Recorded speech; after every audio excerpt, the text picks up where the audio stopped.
Continuamos con la clase de funciones básicas para manejos de datos.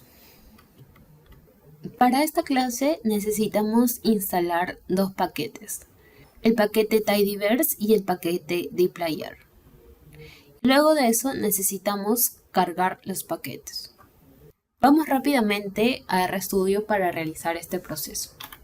Nos ubicamos en la línea 71 y vamos a darle correr a estos dos códigos. Luego de eso vamos a darle correr a los library. En mi caso ya tengo instalados estos paquetes, por lo que solamente le voy a dar correr a library. Consola me dice que se cargaron. Y listo, ya podemos regresar a nuestras diapositivas. La primera función que veremos es la función str, que nos va a ayudar a conocer la estructura de un objeto. En este caso, nuestro objeto de interés es una base de datos. Entonces, cuando usamos la función str, colocamos también el nombre del objeto, que en este caso es base. El resultado que nos dará RStudio es este. Como vemos, nos dice que es una estructura que contiene 10 filas por 4 columnas.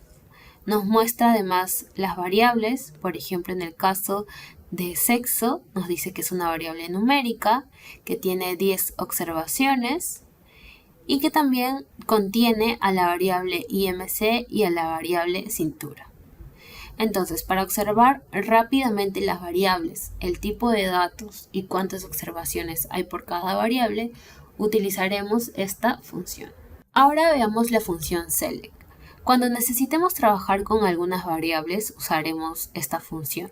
Por ejemplo, si solo necesitamos trabajar con sexo e IMC, vamos a colocar select, luego el nombre del objeto de mi base y luego las variables que me interesan, sexo e IMC.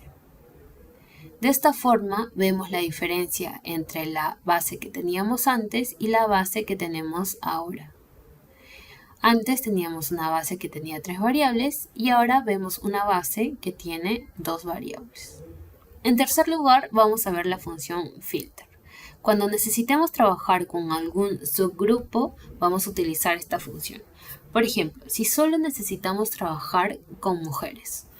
Rápidamente notamos que nuestro diccionario nos indica que el sexo, cuando tiene un valor de 0, es masculino y cuando tiene un valor de 1 es femenino. Como solo necesitamos trabajar con mujeres, vamos a especificar filter, luego base y luego sexo, colocando un doble igual y luego colocando el número 1. De esta manera estamos restringiendo a que RStudio nos muestre una base que contenga todas las variables, pero que en el caso de sexo me muestre solamente a quienes son mujeres. Tenemos un ejemplo más con filter. Si solo necesitamos trabajar con personas que tengan un IMC mayor o igual a 25, colocaremos filter, luego base, luego IMC mayor o igual a 25. En resultado veremos que tenemos una estructura de 4×4, es decir, 4 filas y 4 columnas.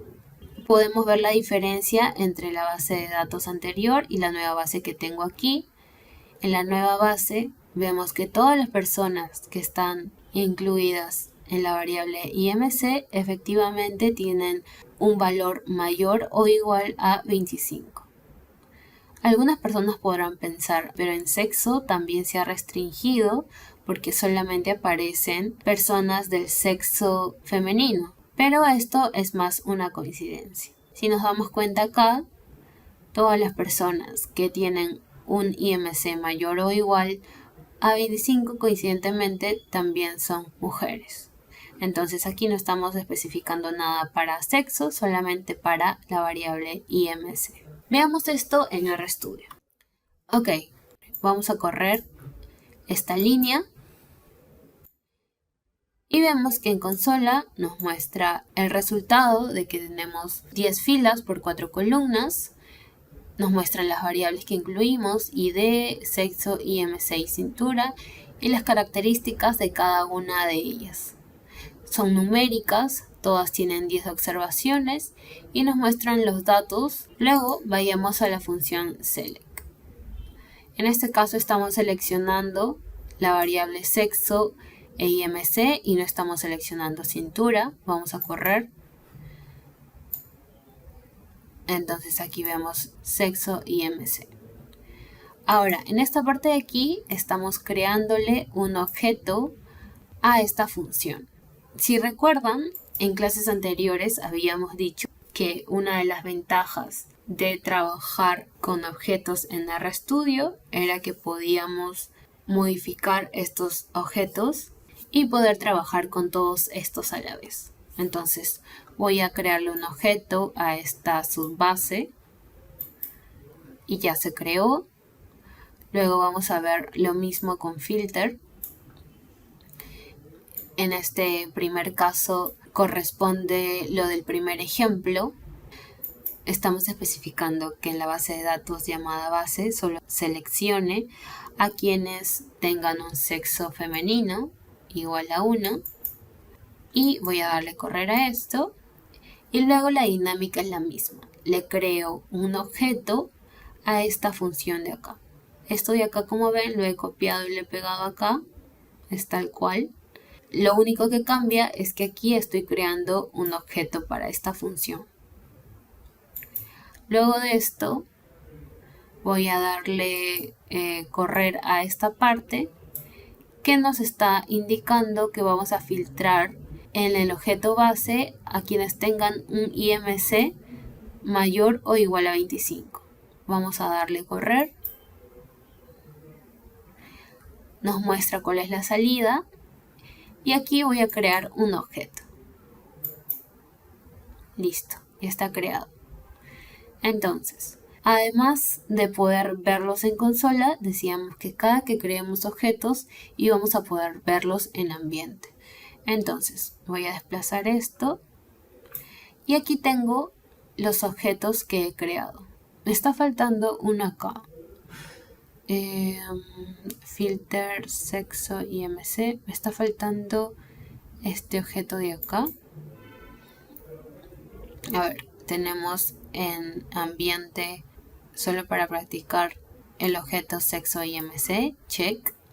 Luego tenemos el objeto filter sexo. En este objeto no lo tenemos, vamos a crearlo. Vamos a darle correr y vamos a darle correr acá y ya se creó automáticamente. Y tenemos el último ejemplo que corresponde a base filter IMC, que es este de acá. ¿Ok?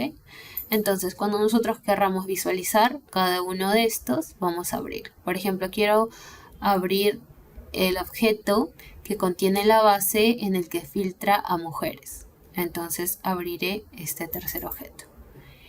Y aquí vemos la base que contiene solo a mujeres. ¿Cómo sé eso? Porque mi diccionario me indica que el 1 es para mujeres. Entonces, si es que alguien por ahí tiene la duda de, ok, si creo estos mini objetos o estas mini bases, ¿qué pasa con mi base general? Con mi base inicial, que era esta. ¿Ya se borró? ¿Ya cambió? La respuesta sería no, porque la base sigue aquí. Siempre que querramos llamar a esa base, utilizar esa base, colocaremos base y utilizaremos la función que querramos. De igual manera con las demás mini bases, se quedan todas guardadas acá y podemos trabajar con todas al mismo tiempo en un mismo script. Ese es uno de los beneficios de trabajar con RStudio. En otro software solo podemos utilizar una base al mismo tiempo. Aquí podemos utilizar varias bases y crear mini bases y también utilizarlos. Por último, utilizaremos la función pipe, que se escribe como porcentaje mayor porcentaje, porque esta función nos va a permitir utilizar más de una función al mismo tiempo. Entonces, como vemos en este ejemplo, vamos a colocar base, luego pipe, luego select, sexo IMC, ya que el primer criterio me pide que incluya solamente estas variables. Y luego vamos a volver a colocar pipe y colocaremos filter IMC mayor o igual a 25 porque el segundo criterio que me piden es que las personas tengan un IMC mayor o igual a 25. En resultado, veremos lo que hemos solicitado, tanto la variable sexo e IMC, y que en IMC solo se encuentren las personas con esta especificación. Estando en RStudio, nos dirigimos a la última parte de nuestro script. Vamos a correr esta parte y nos va a mostrar la salida que veíamos anteriormente. Tenemos una estructura que tiene 4 filas por 2 columnas y que contiene a estos datos. Luego de eso, creamos un objeto para esta estructura. Le vamos a colocar al nombre del objeto base-sub, y lo que he colocado acá es lo mismo que ya estaba arriba. Es lo mismo que estaba acá. Solamente lo he bajado a esta parte. Entonces, correré esto y debería aparecer automáticamente acá. Corro esto y así es. Aparece la base sub y me dice que tiene 4 observaciones con 2 variables. ¿Por qué es importante esta parte? Porque vamos a poder trabajar con más de una función al mismo tiempo y vamos a poder colocar más criterios que nosotros necesitemos para explicitar cómo estará compuesto mi objeto. Todo esto lo hacemos mediante esta función, mediante este símbolo de pipe. Muchas gracias, esta ha sido la clase de hoy. Nos vemos en la siguiente.